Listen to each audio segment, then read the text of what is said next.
മുണ്ടക്കൈ കുടുംബാരോഗ്യ കേന്ദ്രത്തിൽ ഇപ്പോഴും ബന്ധുക്കളെ തേടി ആളുകൾ ഈ രാത്രിയിലും ഇപ്പോഴും മഴ പെയ്യുകയാണ്. ഇന്നലെയും ഇതുപോലത്തെ മഴയായിരുന്നു. ഈ മഴയത്തും ആളുകൾ ഇവിടെ നിൽക്കുകയാണ്. ഇവിടെ ആളുകളെ തിരിച്ചറിയുന്നതിന്റെ ഒപ്പം തന്നെ എത്തുന്ന മൃതദേഹം പോസ്റ്റ്മോർട്ടം ചെയ്യുന്നത് അതൊക്കെ ഇപ്പോഴും രേഖപ്പെടുത്തിക്കൊണ്ടിരിക്കുകയാണ്. രക്ഷാപ്രവർത്തനം അവസാനിപ്പിച്ചെങ്കിലും മറ്റു കാര്യങ്ങളെല്ലാം അനുബന്ധമായി ഇപ്പോഴും ഈ രാത്രി വൈകിയും ഇവിടെ നടക്കുന്നതാണ് നമുക്ക് ദൃശ്യങ്ങളിൽ കാണാൻ കഴിയുന്നത്. എനിക്കൊപ്പം ഇപ്പോൾ ഫ്രാൻസിസ് ചേട്ടനുണ്ട്.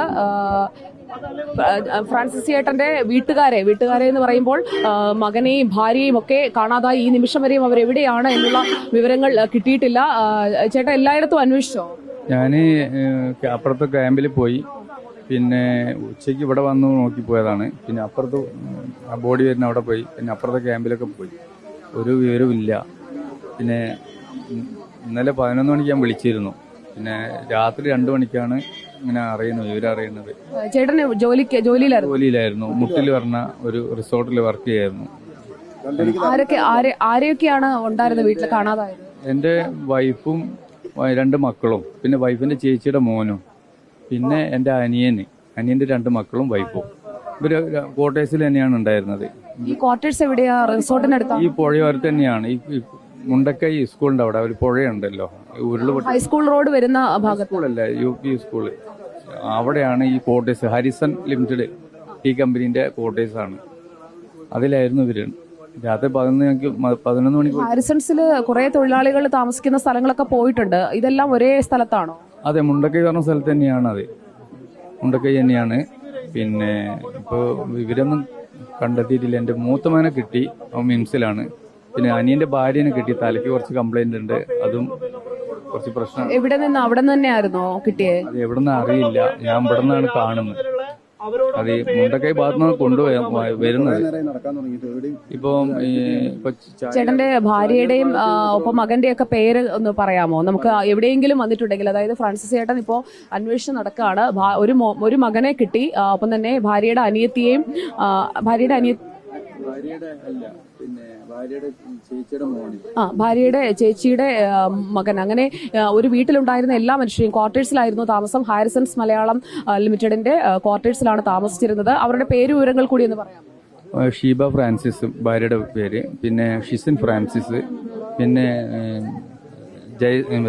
ജസ്റ്റിൻ സെബാസ്റ്റ്യൻ, അത് വൈഫിന്റെ ചേച്ചിയുടെ മോന്.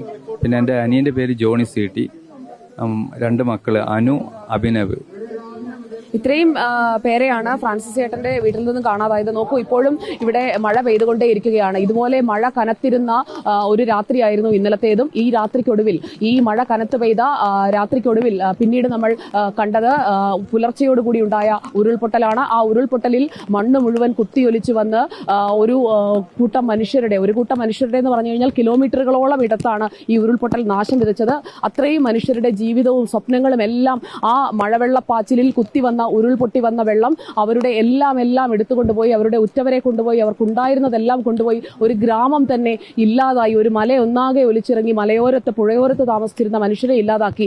അപ്പോഴും മഴ കനത്ത് പെയ്യുന്നുണ്ടായിരുന്നു. മഴയ്ക്ക് മുമ്പ് തന്നെ മുകളിലേക്കൊക്കെ താമസം മാറിപ്പോയ മനുഷ്യർ മാത്രമാണ്, 50 പേരൊക്കെയാണ് ആകെ രക്ഷപ്പെട്ടത്. അത്രയും മനുഷ്യർക്ക് മാത്രമാണ് രക്ഷപ്പെടാൻ കഴിഞ്ഞത്. ഇന്നിപ്പോഴും ഈ രാത്രി വൈകിയ വേളയിലും ആളുകൾ തങ്ങളുടെ ഉറ്റവരെയൊക്കെ തിരിച്ചറിയുന്നതിന് വേണ്ടി ഇവിടേക്ക് വന്നുകൊണ്ടിരിക്കുകയാണ്. ഒപ്പം തന്നെ ക്യാമ്പുകളിലേക്ക് 300-ലധികം പേർ ഇപ്പോൾ തന്നെ എത്തിച്ചേർന്നിട്ടുണ്ട്. ഒരിടത്ത് തന്നെ മറ്റൊരു ഭാഗത്ത് 200ഓളം പേർ മറ്റൊരു ക്യാമ്പിലുമായും ഉണ്ട്. ഇവിടെ മൃതദേഹ ഭാഗങ്ങൾ, തിരിച്ചറിയാതെ 3 പേരുടെ മൃതദേഹ ഭാഗങ്ങൾ വന്നിട്ടുണ്ട്. 92 പേരുടെ മൃതദേഹം എത്തിയിട്ടുണ്ട്. ഒപ്പം നിലമ്പൂരിൽ നിന്ന് കിട്ടിയ, താലൂക്ക് ആശുപത്രിയിൽ സൂക്ഷിച്ചിരിക്കുന്ന 30 പേരിൽ ഇവിടെയുള്ളവരുടെയൊക്കെ ഉറ്റവരാണുള്ളത്. അവരെ തിരിച്ചു കൊണ്ടുവരണമെന്നുള്ള ആവശ്യം ശക്തമാകുന്നു. പോത്തുകലിലേക്ക് ചാലിയാർ പുഴയിലൂടെ ഒഴുകിയെത്തിയ ആളുകൾ, അത് ഇവിടെ നിൽക്കുന്നവരുടെയൊക്കെ പ്രിയപ്പെട്ടവരാണ്. ഒരു കുടുംബത്തിലെ തന്നെ മനുഷ്യരെ നഷ്ടപ്പെട്ടവരുണ്ട്. അങ്ങനെ എല്ലാം നഷ്ടപ്പെട്ട, എല്ലാം ഇല്ലാതായ ഒരുപാട് മനുഷ്യർ ഇവിടെ കണ്ണീരോടുകൂടി, ഈ മഴയേക്കാൾ ശക്തിയുണ്ട് അവരുടെ കണ്ണീരിന്. ആ കണ്ണീരോടുകൂടി അവർ കാത്തു നിൽക്കുന്നത് തങ്ങളുടെ ഉറ്റവർക്കായാണ്. അത് പലയിടങ്ങളിലാണ് അവർ. ചിലരൊക്കെ മണ്ണിനടിയിൽ ഉണ്ടാകുമെന്ന് വിശ്വസിക്കുന്നു, ചിലരൊക്കെ രക്ഷപ്പെട്ടിട്ടുണ്ടാകും, ക്യാമ്പുകളിലേക്കോ മറ്റെവിടേക്കെങ്കിലും ഒക്കെ ഓടിപ്പോയിട്ടുണ്ടാകുമെന്നൊക്കെ വിശ്വസിക്കുന്നു. ഇനി ഈ രാത്രി ഇരുട്ടിയൊന്ന് വെളുക്കണം, അപ്പോൾ എവിടെയെങ്കിലും അവർ അതിജീവിക്കുന്നുണ്ടാകുമെന്ന പ്രതീക്ഷയോടെ കാത്തിരിക്കുന്ന മനുഷ്യരെ നമ്മൾ കാണാം. നമ്മൾ നേരത്തെ കണ്ട മനുഷ്യൻ, അദ്ദേഹത്തിന് ഉണ്ടായിരുന്നവരെല്ലാവരും കൂടിയാണ് പോയിരിക്കുന്നത്. ഒരേ ഒരു മകനെ മാത്രമാണ് തിരിച്ചു തിരിച്ചു കിട്ടിയത്. മറ്റൊരു മകൻ എവിടെയാണെന്നറിയില്ല, ഭാര്യ എവിടെയാണെന്നറിയില്ല. അങ്ങനെ എല്ലാം നഷ്ടപ്പെട്ട മനുഷ്യരെയാണ് നമ്മൾ കണ്ടുകൊണ്ടിരിക്കുന്നത്. ഈ മഴയേക്കാൾ ശക്തിയുണ്ട് അവരുടെയൊക്കെ കണ്ണീരോടുകൂടി അവരൊക്കെ കാത്തു നിൽക്കുകയാണ്. ഒരു കുടുംബത്തിലുണ്ടായിരുന്ന മനുഷ്യരിൽ എല്ലാവരെയും നഷ്ടപ്പെട്ട ഒരാൾ മാത്രമായി പോകുന്ന ഒരുപാട് മനുഷ്യർ നമുക്ക് ചുറ്റും ഇവിടെയൊക്കെ നിൽക്കുകയാണ്. ഇവിടെ ഇപ്പോൾ നമ്മൾ നിൽക്കുന്ന മേപ്പാടിയിലെ ഹെൽത്ത് സെന്ററിൽ മൃതദേഹം പോസ്റ്റ്മോർട്ടം ചെയ്യുന്നതും ഇൻക്വസ്റ്റ് ചെയ്യുന്നതും ഒക്കെ രാത്രി വൈകിയും നടക്കുന്നു. അതോടൊപ്പം തന്നെ സ്പോട്ടിൽ നിന്ന് കണ്ടെടുത്ത മൃതദേഹം കൊണ്ടുവരുന്നു.